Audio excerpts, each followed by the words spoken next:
Live long and prosper. This legendary greeting has been with generations of Star Trek fans, a landmark that totally changed the game for science fiction.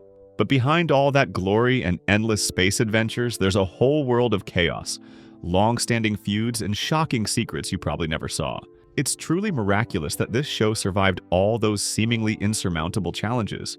Brace yourselves. This trip's gonna be rough. Number 1. Star Trek was pitched to NBC by Gene Roddenberry as a bold and fresh sci-fi series, but surprisingly it got rejected. NBC felt the first pilot, The Cage, was too cerebral, slow-paced, and emphasized that Captain Pike wasn't dynamic enough. But then something unheard of happened in TV history.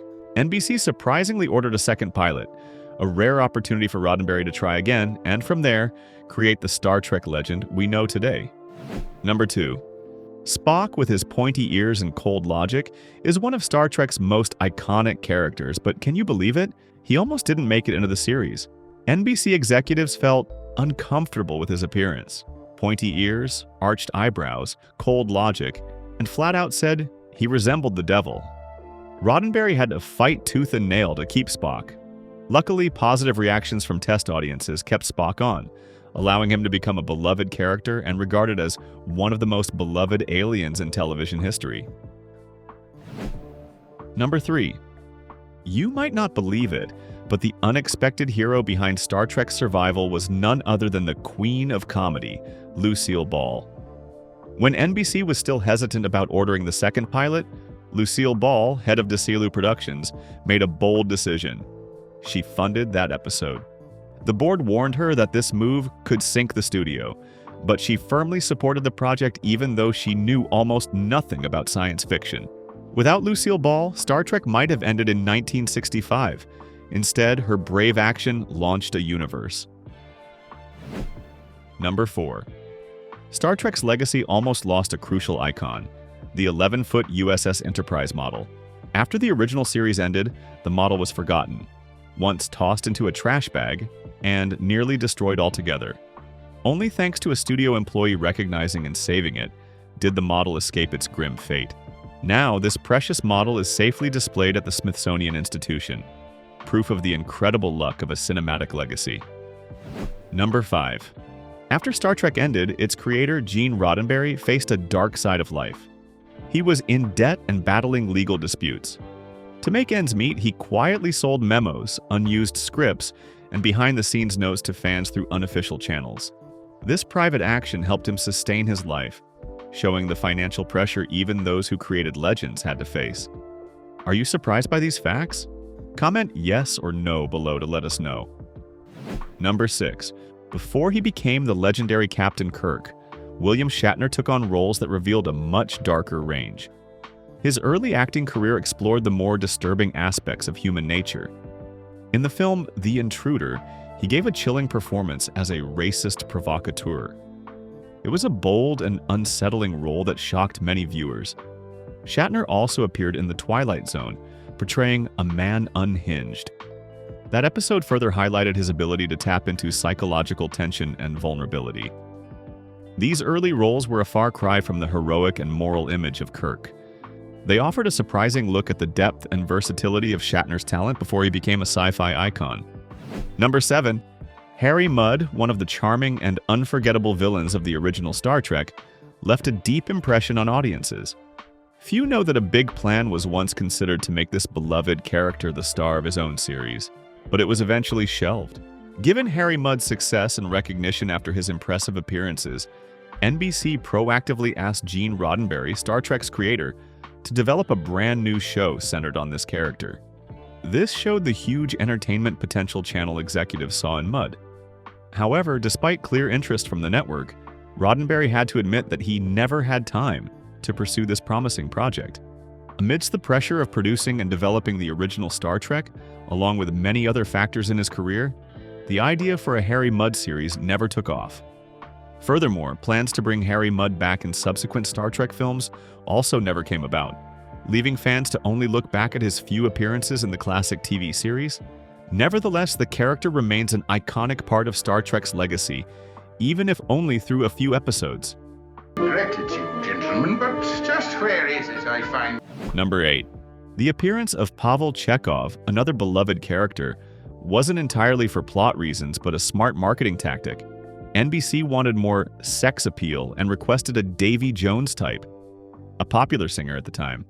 So Czechov, with his Beatles-style mop haircut, was introduced to attract younger viewers. A small detail, but one that shows the meticulous planning behind production decisions. Think these secrets are shocking enough? Stick around, because there are many more earth-shattering secrets ahead about feuds between actors and terrifying accidents yet to be revealed, which will surely blow your mind. Number 9. James Duhan, the actor who played Montgomery Scotty Scott, carried a physical secret throughout his career, a serious war injury.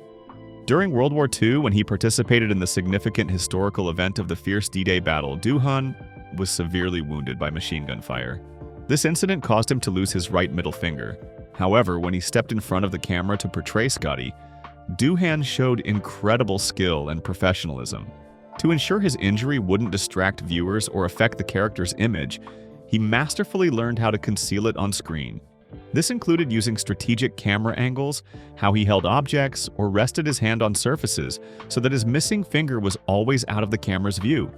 This was not just an acting trick, but also a testament to Duhan's amazing adaptability, turning a personal weakness into an unnoticeable part of the Scotty icon.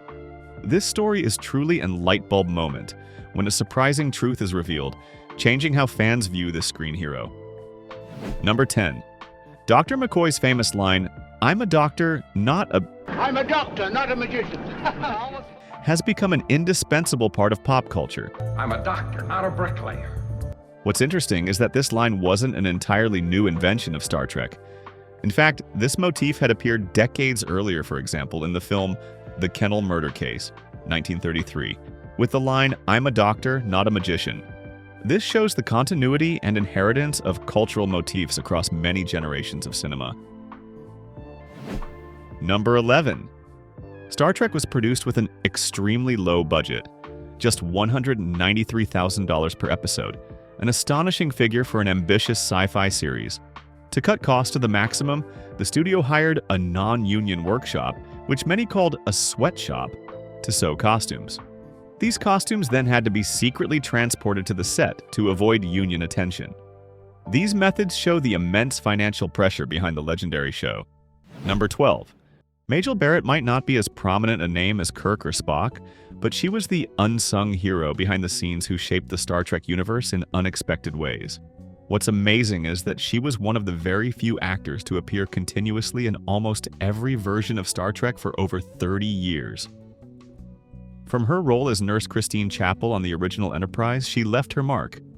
Additionally, her distinctive voice became the familiar computer voice of the legendary ship, accompanying audiences through countless adventures. Later, she also took on the distinctive role of Lwaxana Troi, Deanna Troi's mother, in The Next Generation and Deep Space Nine. This diverse and continuous presence made Majel Barrett an indispensable part of Star Trek's legacy, connecting generations of fans. Though not always in the spotlight, her role was incredibly important, a testament to an artist's enduring dedication.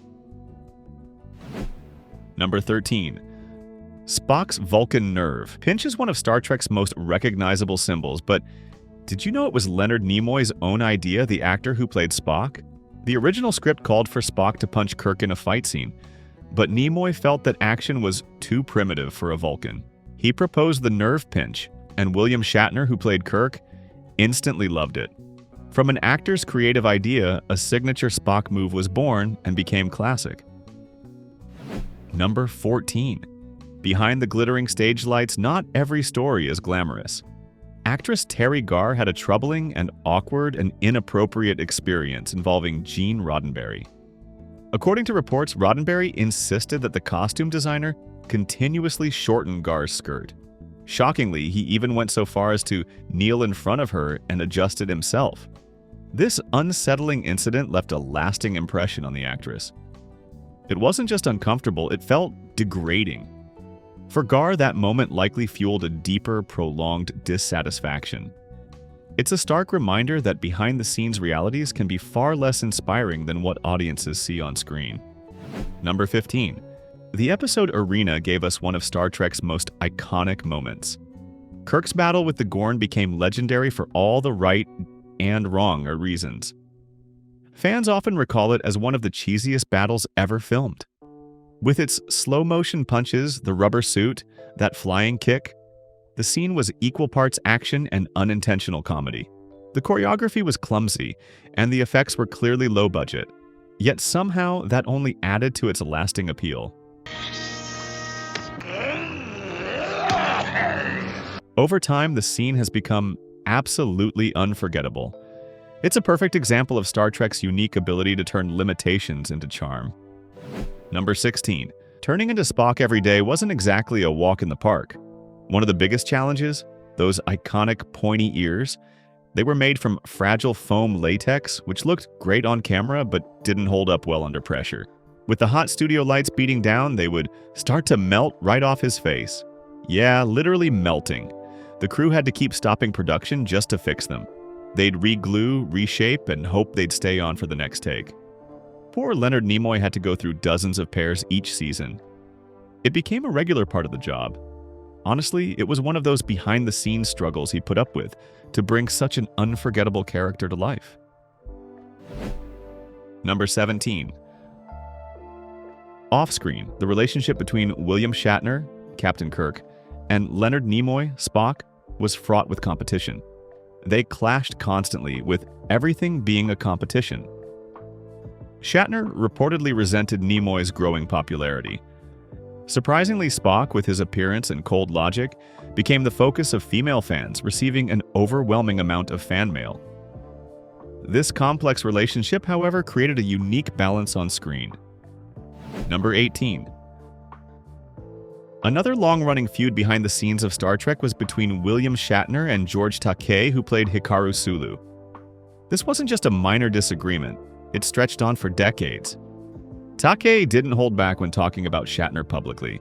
He accused him of being dismissive, spotlight-hungry, and constantly undermining his fellow castmates. That's a pretty heavy list of complaints. Takei also made it clear where they stood personally. He said bluntly, "We were never friends." And that wasn't just in passing, he's repeated that sentiment many times over the years. The tension between them never really faded. Even after all this time, the feud still pops up in interviews and headlines. It's one of the most talked about conflicts in Star Trek history. Number 19. During Star Trek's production, there was a serious accident that nearly cost stuntman Jay Jones his life in the episode The Apple. The explosive effect detonated too close, causing his costume caught fire, and he was fully engulfed in flames.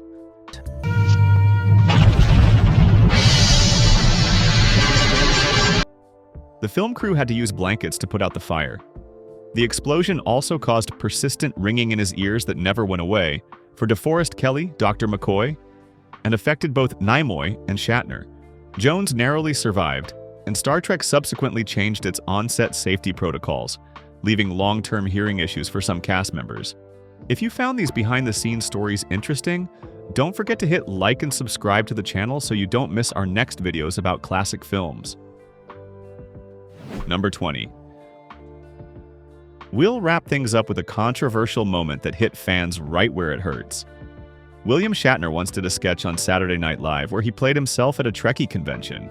During the bit, he looked out at the crowd and said, "Get a life. Get a life, will you? Get a life, will you, people?" The room, both in the skit and in real life, kind of froze. He didn't stop there, though.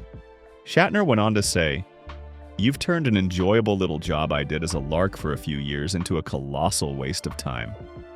I mean, how old are you people? What have you done with yourselves?" You've turned an enjoyable little job that I did as a lark for a few years into a colossal waste of time. Even though it was meant to be funny, the delivery hit a nerve. Quite a few fans were deeply offended by what he said. It's still one of the most talked about moments in Star Trek fan culture.